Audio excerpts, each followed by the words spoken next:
So this morning I had this thought, which was a little more unique than most of my thoughts. That, and this could be looked at as very controversial, that the smoke alarm as a life safety device, we've always looked at smoke alarms as a life safety device. But does the smoke alarm actually save any lives? Or does it give you the opportunity to save your life? So it's kind of like, in a perverted sense, kind of like a lottery ticket. You can't win the lottery if you don't have a smoke alarm. The more tickets you buy, the better your odds of winning. Here, we're not trying to win the Mega Million jackpot. You're trying to win your life and your families. So how do we make improvements? So I'm going to try and put in some of the research that we've done. The work that I'm going to present here was sponsored by the Assistance to the Firefighter Grant Program. It was all done at UL. And in there, we built two structures in our large fire test room. There's a 1,200 square foot ranch, single-story ranch house on the left. The right side, a 3,200 square foot, two-story open floor plan house. So one house represents housing that was typical of the 60s into the early 70s. The one on the right is a typical design that was commonly being used by architects more recently. They're all somewhat furnished in there. So you've got a kitchen in the upper left, you've got your cabinets, stove, refrigerator, table, dining room table, bedroom, you can see in the upper right, living room. So we're trying to get some representative amount of furnishings in there. And the houses are built side by side next to each other in the middle picture. So in there we installed a number of different sensors and devices and alarms. So we've got clusters of 6 alarms representing different technologies. There's a conventional photoelectric, conventional ionization, combo alarm, photo-ion combo, photocarbon monoxide, ion carbon monoxide, and an advanced algorithm ion alarm also. So 6 different ones. But we're not looking at just when do the different technology alarms respond, but how much smoke is there that's causing them to alarm. Does that smoke amount change for the different alarms based on what type of fire is occurring? We're looking at not just the smoke up at the ceiling, which is when the alarms activate, but what's the smoke at eye level? What is somebody going to see when that alarm activates? Give you some images of what the alarms look like after our test. Some come out pretty decent. They're just covered in dirt and soot. We're not going to reuse those. We're going to replace them anyway. Others, not so much. So the top picture, other than having smoke concentration in there, thermally, it's not going to be a challenge for an occupant. We're not getting up to where we're melting anything. The other 2 pictures, there's a lot of melted plastic in there. Those are unsurvivable rooms. A number of different scenarios. So there's cooking. Larry and Jim had mentioned about nuisance alarms related to cooking. So a lot of cooking ones in there. A series of different smoldering versus flaming tests. Number 1 cause of fire-related deaths is furniture, and then number 2 was mattresses. So we're focusing on furniture and mattresses on there. And then looking at different rooms. Obviously, bedding is going to be in the bedroom, but when you talk about sofas, in a 1-story house, it's very different than in a 2-story house that has an open floor plan. So we're going to go to the cooking one to start with. 2 series of tests that we focused on. One was making toast, so 4 slices of Wonder Bread. I think Wonder Bread is the same all the way across the country, so you don't get into regional differences, except that after we did these tests, Wonder went out of business. I'm not saying this is why. I'm going to call it a correlation, not a causality. Okay. We did 2 different series of toasting. One was just the 4 slices on 1 setting of dark, and that's kind of what the toast you get out of there. It's dark for my taste, but other people certainly like that. Certainly edible. Put some butter on it. It's great. Then we took the darkness setting, the auto shut-off on the toasters, and disabled the feature on it. And that's the remnants of the toast after that. Oops. Let's go back here. So all you get is dust left at the end of it. We also did a pound of bacon. So you got a pound of bacon in about a 12-inch pan. Put it on high heat and let it go. 3 out of 6 cases that we ran, it transitioned to an open flame fire. It burns for about 2 minutes before you run out of fuel in there. and you end up with this black disc. There's the melted impeller from our over-range hood, and there. So you end up with these different ones. So then we looked at how do alarms, so in our one-story house, our alarms are about 10 feet away from our cooking appliances. In that two-story house where we have a much larger kitchen, they're 19 feet away. So we have the opportunity to look at what is the influence of the different types of smoke coming from these products, the distance away from the cooking, and the technologies.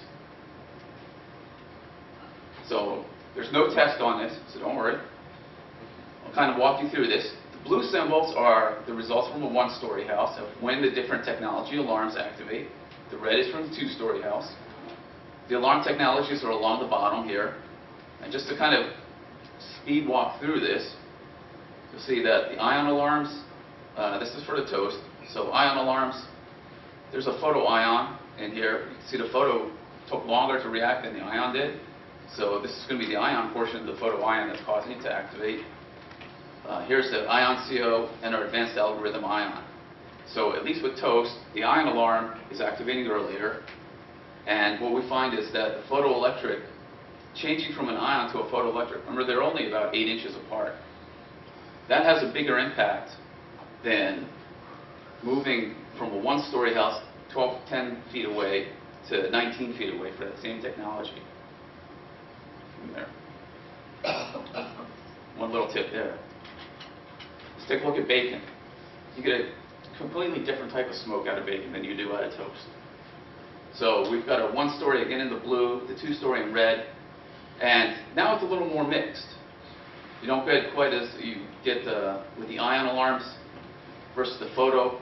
They're responding a lot closer to each other, not as different. We did have 3 of those fires that transitioned. 3 of those situations that did transition. In every case, though, the last of those 6 alarms did activate. It was at about 8.5 minutes before we transitioned.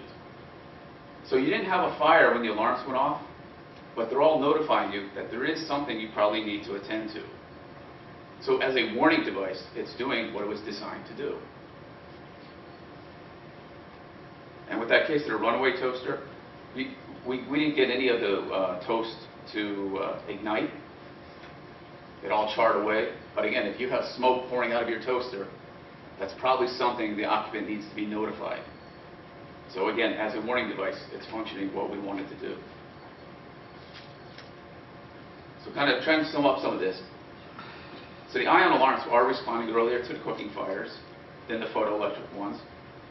If you have a limited, one thing you can do to try and reduce those nuisance alarms to cooking scenarios, move your alarms further away. Even the NFPA 72 now, in the 2010 version, had put in that between 10 to 20 feet, you have to have a hush feature. At less than 10 feet, photoelectric. Well, ion or photoelectric, preferably photoelectric, and 6 feet had to be photoelectric. So move them away. If you don't have that option of moving your alarms to a further distance, then switching from an ion to a photoelectric or to a more nuisance-resistant alarm type is going to help cut back on the false alarms. Even with all of that said, all these work as intended to provide warning. And bacon smells really good at 7 in the morning when you're making it. That burnt bacon that I showed that picture, that lingers all day. Earlier today even actually, I had someone ask me about photoelectric versus ion. And they hear what's out there, but he still doesn't know what do you do with it. Why do you want one versus the other? So I'll throw out, first I already said, having a lottery ticket is a better odds of winning that lottery. Having an alarm are better odds. So Jim, you had mentioned Coke versus Pepsi? Yeah. In some sense, this is Coke versus Pepsi. Having something is better than not having anything. But this to give you an idea of what it's like. So we have a single upholstered chair in a den. So this is in our 2-story house. Just to kind of give you some references, here's the alarms on the opposite side of that room. So they're in the room. We ignite right there. We do have a couple exit signs, and I'm going to show these pictures as we go along in here. This is our first alarm. So we ignited. It's an open flame ignition. A minute and a half into it of burning, the first alarm activates. You can see quite clearly through that room. 5 seconds later, another ion alarm activates. And another 5 seconds, third ion alarm technology activates in there. Very clear room.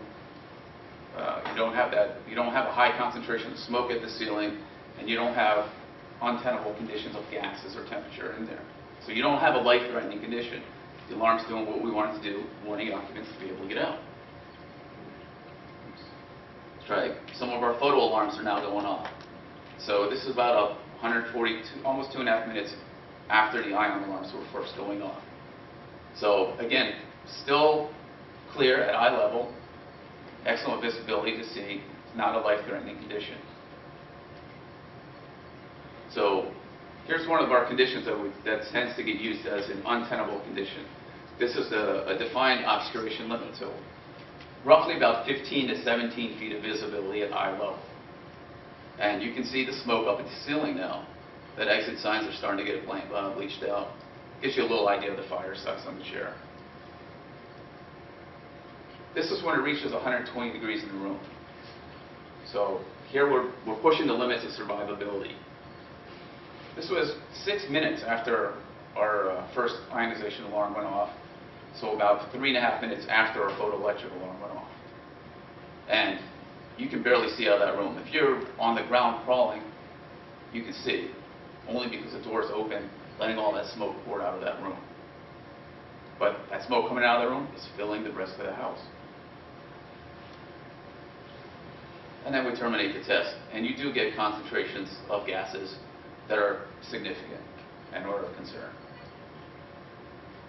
So kind of summarizing up, the egress threat that occupants have are initially from a flaming fire. Smoke is the number one, their visibility of being able to see which way to go out. All of our alarms are activated before we're hitting that part. We're doing a pretty decent job at that point. Eventually, temperature and gases become the problem.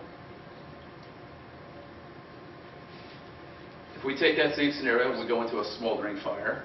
So we use a sofa cartridge heater, and we're going to smolder it.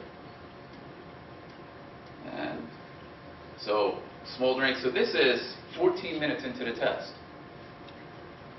There's nothing to see. It's still clear air. So it's been smoldering, making smoke for 14 minutes.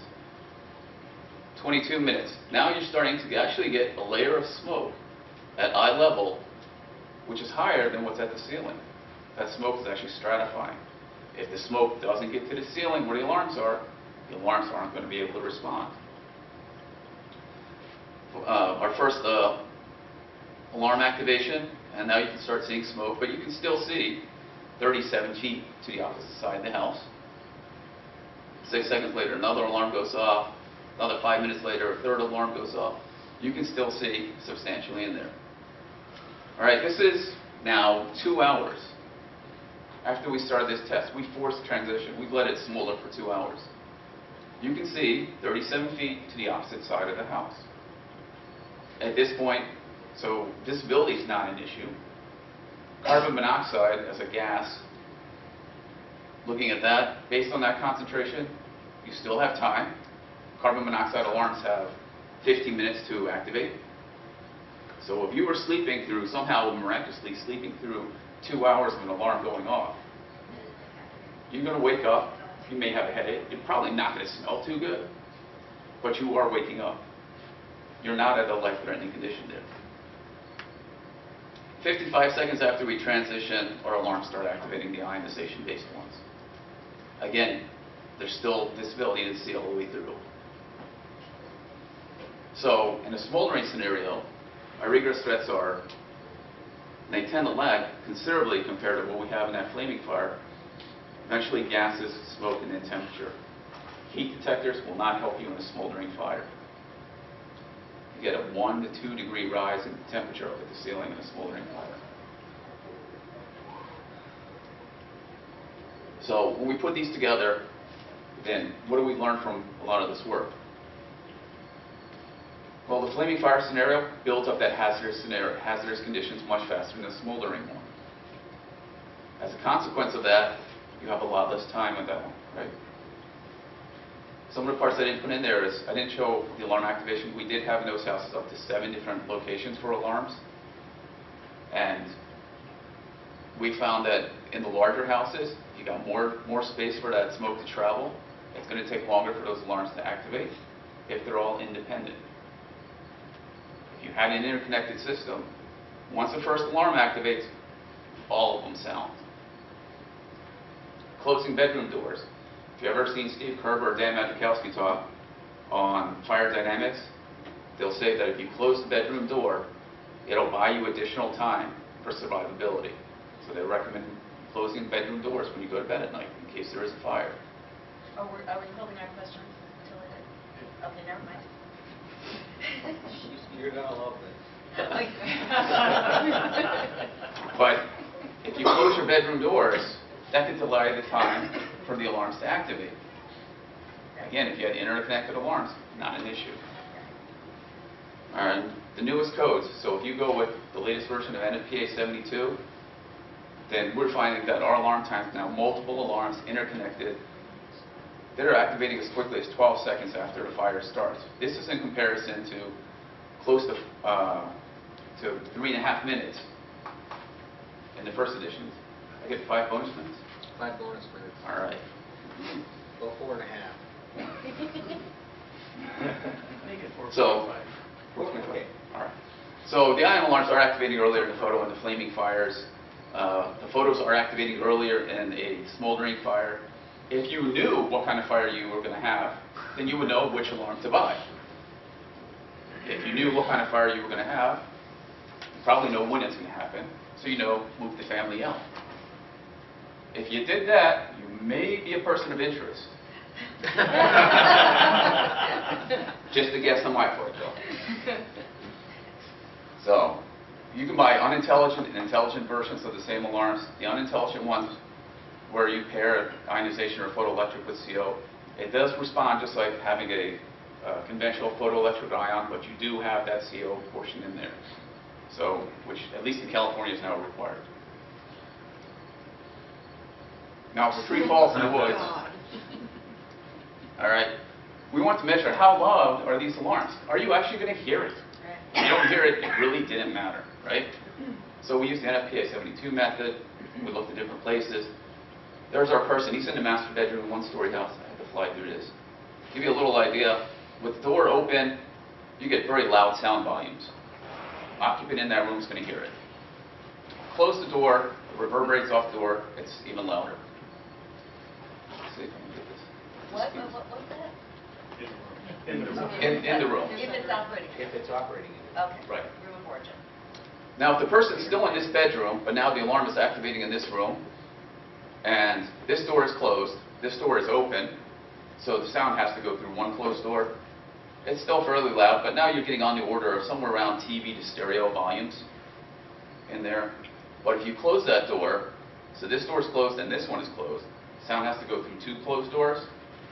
Now it's a lot like the background noise, which was complete dead silence in our lab. So if you have the TV on or something in here, are you going to hear that alarm? Is our person awake in this scenario? Well, it doesn't matter if you're awake or not, you can hear it. Whether you respond to it is a whole other issue when you get into that part. Or by winning the lottery, hitting a winning lottery ticket, if you don't cash it in, you still don't win. Right? So kind of win, but not really. Right? So we did this for the different rooms in the houses, went through. The data's there, and we're getting, hopefully in the next few months, we'll be able to publish all of this data out there. So kind of overall conclusions. The ions are alarming to flaming fires earlier, photoelectric to the smoldering. You don't know which one you're going to have. Better to be prepared. These alarms do work though, but you can definitely improve your odds with multiple alarms. Make sure they're located per NFPA 72 in there. Doesn't mean putting all your alarms in one room. Making sure that they're interconnected. Gets around that whole issue of the sound volumes, bedroom doors being open versus closed, remote rooms. And nuisance alarms, a couple tips on nuisance alarms. Try moving your alarms further away if you have that option. If not, switching to at least conventional ion versus a conventional photo. That will help reduce them also. And if you're not maintaining them, all bets are off.